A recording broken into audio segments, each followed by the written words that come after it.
আসসালামু আলাইকুম বন্ধুরা, সবাই কেমন আছেন? আশা করি অনেক ভালো আছেন। আমি আপনাদের দোয়ায় আল্লাহর রহমতে ভালো আছি। আমি এখন চলে আসছি কিছু শাক নেওয়ার জন্য। এটা হচ্ছে মসজিদের মাঠ। আমাদের এই যে টিনের জায়গাটা আছে, এটা হচ্ছে আমাদের, এটার উপরে আমাদের ঘর। আর এটা হচ্ছে মসজিদ মাঠ। আমাদের মিষ্টি কুমড়ার গাছগুলো মসজিদ মাঠে চলে আসছে। এগুলো এই করে আকাশি গাছটা আমাদের গাছে উঠে গেছে শাকগুলো, তাই আমি এগুলো ছিঁড়ে এখন নিয়ে চলে যাবো। মিষ্টি কুমড়া ধরতেছে না, কিন্তু গাছগুলো দেখুন অনেক সুন্দর হয়েছে, সেই জন্য নিয়ে যাচ্ছি। এটাও নিয়ে নিব।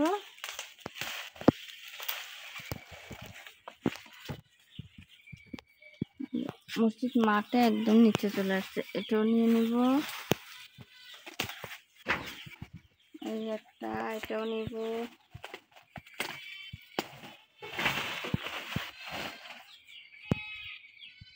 এই কটা শাক বাজার থেকে কিনলে কিন্তু 50 টাকার উপরে ছাড়া কমে হতো না। এই যে অনেক সুন্দর সুন্দর, এগুলো আজকে ভাজি করব। এটা হচ্ছে আমাদের পেয়ারা গাছ, এটা হচ্ছে পেঁপে গাছ। মসজিদের থেকে দেখা যায় কাঁঠাল গাছ, এটা আমাদের।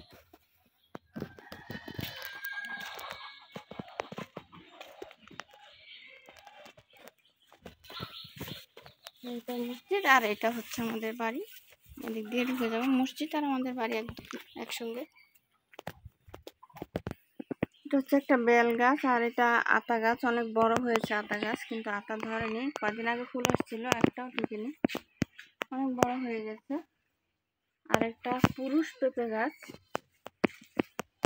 হচ্ছে পুরুষ পেঁপে গাছ, লম্বা লম্বা ফুল।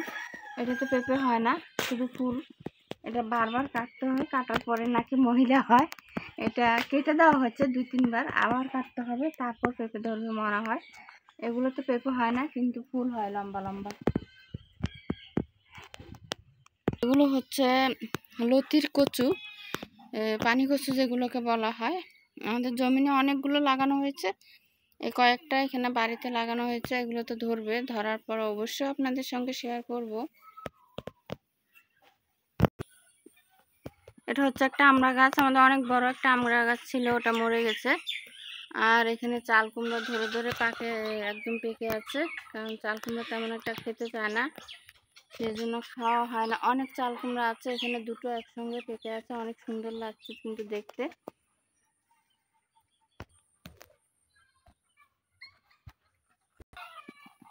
এখানে ধনে পাতার চারা আছে অনেক।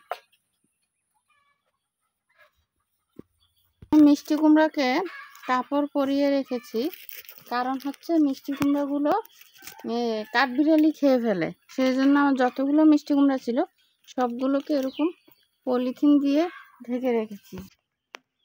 এই যে চাল কুমড়া, অনেক চাল কুমড়া আছে, একদম সব পেকে গেছে, খাওয়া হয়নি।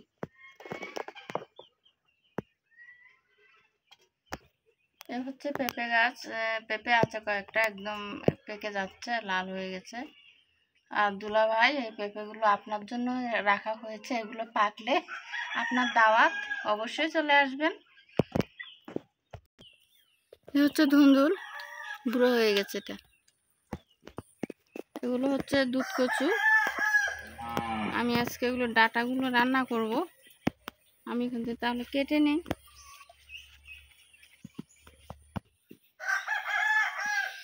কেটে নিচ্ছি, এগুলো আজকে রান্না করব। বন্ধুরা, আমার ভিডিওটি কেমন লাগলো অবশ্যই জানাবেন। ভালো লাগলে একটা লাইক দিবেন, কমেন্ট করবেন, শেয়ার করবেন। নতুন হয়ে থাকলে সাবস্ক্রাইব করবেন। ভালো থাকবেন, আল্লাহ হাফেজ।